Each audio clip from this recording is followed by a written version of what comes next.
সুপ্রিয়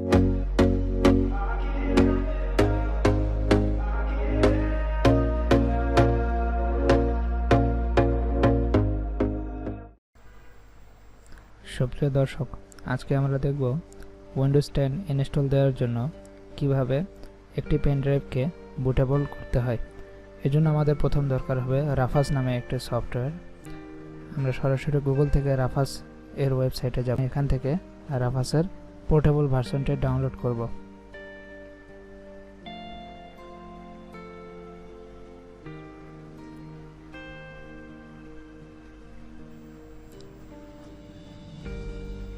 এরপরে আমরা সফটওয়্যারটি চালু করলে দেখতে পাবো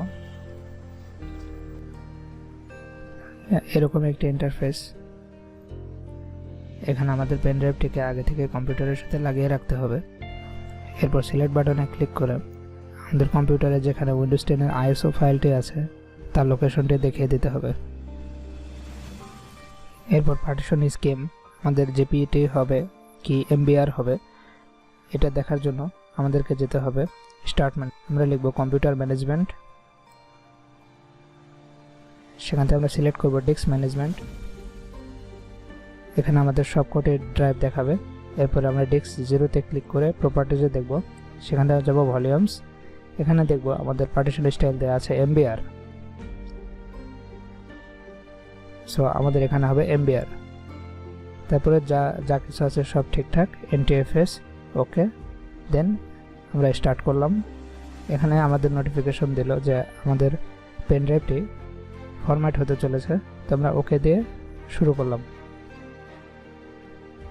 এটা চলতে থাকুক, সেই ফাঁকে একটি কথা বলে নেই।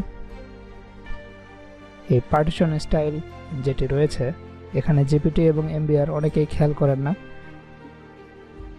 ফলাফলস্বরূপ এমন একটি পরিস্থিতি তৈরি হয় যে কম্পিউটারে ইনস্টল দেওয়ার সময় সি ড্রাইভ ফরম্যাট করার পরে এরকম একটি এরর দেখাবে যেখানে বলা থাকবে Windows cannot be install to this disk, আর উইন্ডোজ সামনে ইনস্টল হতে চায় না। অনেক ক্ষেত্রে দেখা যায় যারা নতুন করে উইন্ডোজ দিতে যান তখনও পূর্বে থেকে পার্টিশন স্টাইল খেয়াল না করার কারণে হঠাৎ করেই এই সমস্যায় পড়েন। এরকম সমস্যায় পড়লে ধৈর্য হারাবেন না, পার্টিশন স্টাইল চেঞ্জ করে আবারও উইন্ডোজ ইনস্টল দেওয়ার চেষ্টা করবেন। আমাদের পেন ড্রাইভটি বুটেবল হয়ে গিয়েছে। এখন পেন ড্রাইভটা খুললে দেখা যাবে আমাদের পেন ড্রাইভে উইন্ডোজের ফাইলগুলি চলে এসেছে। এখন আমরা উইন্ডোজ সেটআপ দিতে পারি। টিউটোরিয়ালটি শেষ পর্যন্ত দেখার জন্য আপনাকে অশেষ ধন্যবাদ।